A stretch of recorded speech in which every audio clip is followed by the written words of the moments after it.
Please do not go another day believing in yourself, believing that you are a nice person and you do lots of good deeds for people. That will not get you in heaven. I worked for 38 years, and I had a movement and I had a deacon with me, and Ronnie Claus, and he would always try to get me to go to church on Sunday. And I said, work 7 days a week, and I said, no, Chief, I'm not going to make money. Why can this, that? And I said, Don, you know, son, I think I'm a good fellow, nice guy, and I think, you know, if I die, I'll go to heaven and this stuff. And he said, you know something? It doesn't matter how good you are. Yeah. And I didn't realize that after I got into church and studied the Word. Because when I got into church, I didn't know the first thing about the Bible. But when I first got there, man, look, I studied day and night. I went to 2 or 3 services on a study. I was hungry for the Word. Because if you were on the doorstep of death, you got 2 choices. When you leave that hospital, you got 2 choices. You can take the wide road or the narrow road. Right. God has given you the opportunity to change your whole life, and that's what it's all about. Don't look at sickness as a bad thing. It's not always a bad thing. Sometimes you allow this to go on you, so it'll take you to a place. He wants you to come to Him.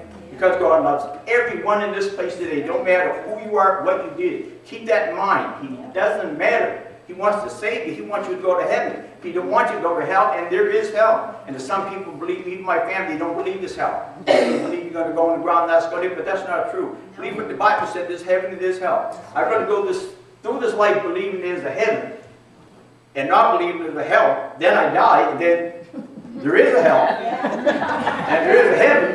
So I'm knocking at the wrong door. The door opens, God, Jesus waiting for me. No, so I'm going to stop right here. And I'm going to ask people to help me this morning, because I have a whole book full of scriptures on what prayer can do, and this and that, and what I do when people in the hospital and they sick and really bad. I give them this prayer book, and you'd be surprised how many people came back and said, you know, look, I really appreciate that book. You know, that helped me come through a long way. That brought me through, and you know, so I'm going to stop here because I only want to keep it short. I don't want you to sit up and forget all what I'm saying. Okay, I'm going to first ask the Sister Ada, would she please? She just got a couple minutes of testimony. Then Sister Kim, then Brother Noah. And I thank the whole 3 of them for helping me with this service today.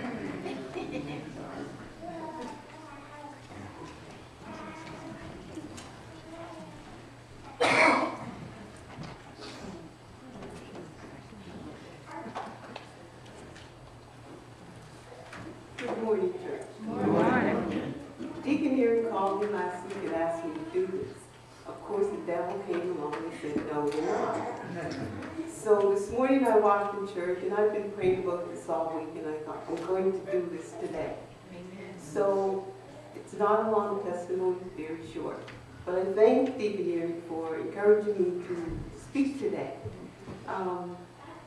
Apple Waters sings this song, you know her, she was with Billy Graham, and she sings this song, his eyes are on the sparrow, and he's always watching over me. And I love that tune, and I got her. And through all the situation that I had, I kept remembering that God loves the sparrows and birds, and I love nature, trees and plants and the ground. and I thought, He loves all these things. Surely I know He loves me. And I grew up in this church, was baptized at 11, and I'm getting a little emotional. It's okay. I was baptized at 11, and I so love this church. Most of these guys know, I was in church all the time. Never missed nothing, part of everything. So then I went away for a little while, and came home for vacation, and I went to the North End Community Clinic.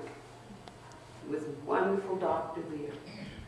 And she said, you have a good holiday, don't panic, go back to Toronto and see your doctor. And I did that. I was 34 years old. I'm 67 years old today.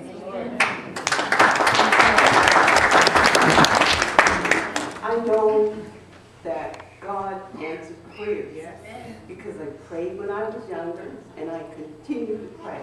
Even when I wasn't sick, I prayed. I had no treatment. I still take no pills. I am truly blessed. Amen. God is so good. One thing people should not say to people who suffer any kind of sickness. First thing people will look at and say, oh, you lost weight, you look sick. Please, don't do that. It's horrible. That's one thing that's on the negative. I didn't like when people said that to me, even though I knew maybe I was. But I didn't want to hear it. I wanted to come up and say, you know, it's a lie. I look good. You know? Even Patsy has a name for me. She calls me Miss Picky. And Miss Picky, that's who I am. I never deny it. You know, I want things the way it is. And if somebody says, oh, you know, here's all the place, well, that throws me right over. I can't take it. I have to. So that's just part of who I am. And this cancer, because I don't even call it anything anymore, because it's not me. That's right. It never was me. I gave it up to the Lord, and I allowed Him to take control of it, and I didn't take it on anymore. It just was part of who I am. So I thank God for His blessings. I thank God for my family. My family. From the oldest to the youngest, they are wonderful, supportive, give you a hard time if you need it, but they're definitely was there for me. And I've just been so blessed. I have wonderful friends and a wonderful church family here. And I do thank all of you for your prayers. I know some of you were praying for me and you didn't even know what you were praying for, because I never told you. I just would come up, stand up here and be praying, and that's how it should be sometimes. Because in the negative, people will sometimes be praying for you, and sometimes they'll look at you like, you know, you don't want to tell them what you have, because they're going to think negative. They're going to go all talk about, oh, sister this and she's got that, and think that they're going to get it, and then that comes back to you and makes you feel really bad. So like, if I open my heart to tell you this story, or this part of a special part of my life, I don't expect for you to go and tell the next one and the next one. And if you do, tell it to them like I told it to you, in the positive, not in the negative. So be blessed, and thank you so much.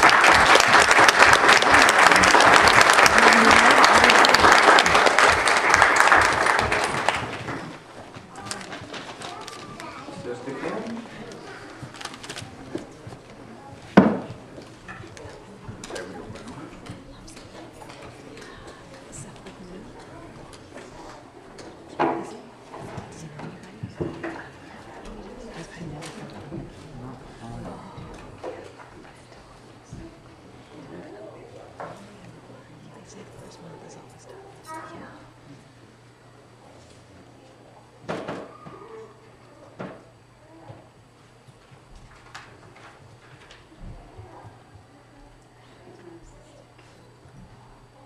Why should I feel discouraged? Why should the shadows come? And why should my heart feel lonely and long for heaven and home, when Jesus is my portion?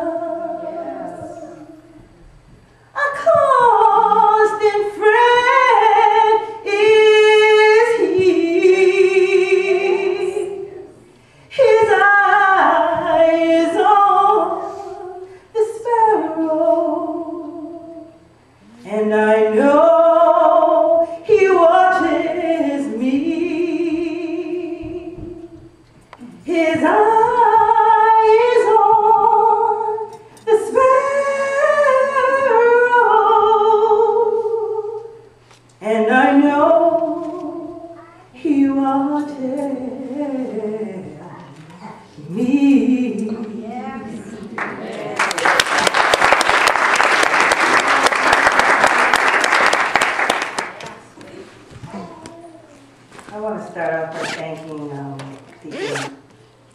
Eric, for inviting me to be here as part of your service this morning. I saw him in Sobeys about 2 weeks ago, something like that. And Sobeys, yeah.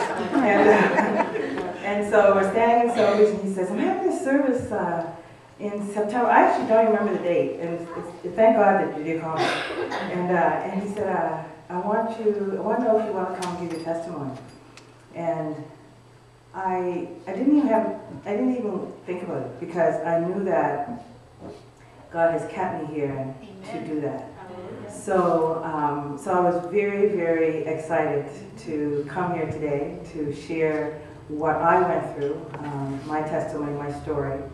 And I was glad that he called me the day before, because, my memory is not the best, but that's okay. That's part of my healing. Yeah. And so I'm glad to be here to be able to share that with you. And I want to thank you also, Deacon Eric, for going to see my mom. My mom is in a nursing home, and she was so excited that Deacon Eric came and spent some time with her, and she talked about you and Veronica, and she made the connections, and she's 92 years old in October, and so we're blessed to have her still with us. So it was really nice. I want to thank the church, the community that has prayed for me so much in the 3 months that I was hospitalized, and it's just incredible. I felt every bit of your spirit, every bit of the calls and the texts, from people who text, and just people asking about me and praying for me, and through my family. And I want to thank my family who's here to support me, my friends, Vivian and Tracy, and my sister Delvine and her husband and her 2 kids, one of them who's downstairs right now. And just so many people, just to name a few of my friends and family who have always been here for me for the last year. Yesterday actually marked the first year anniversary of when I survived what is called a subarachnoid hemorrhage. And that's a medical term described as a brain aneurysm. And I know that the majority of you, or some of you here, are quite familiar with somebody that has had a brain aneurysm, or had heard of stories of how people have survived and some people haven't. And I stand here today to let you know that I am within that 25% that I know of, and there's only a few of us who have actually survived and lived to tell their story.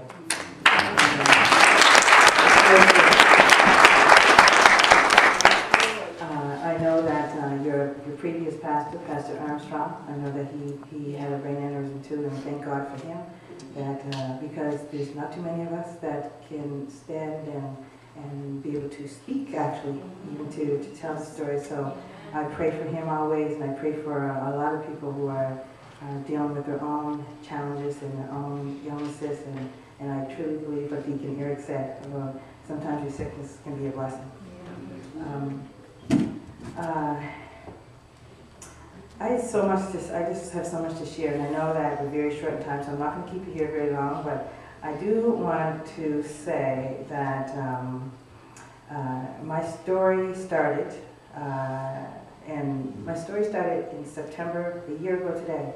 September 15th is when I flew to Norfolk, Virginia, with the intentions of being down there for 5 days.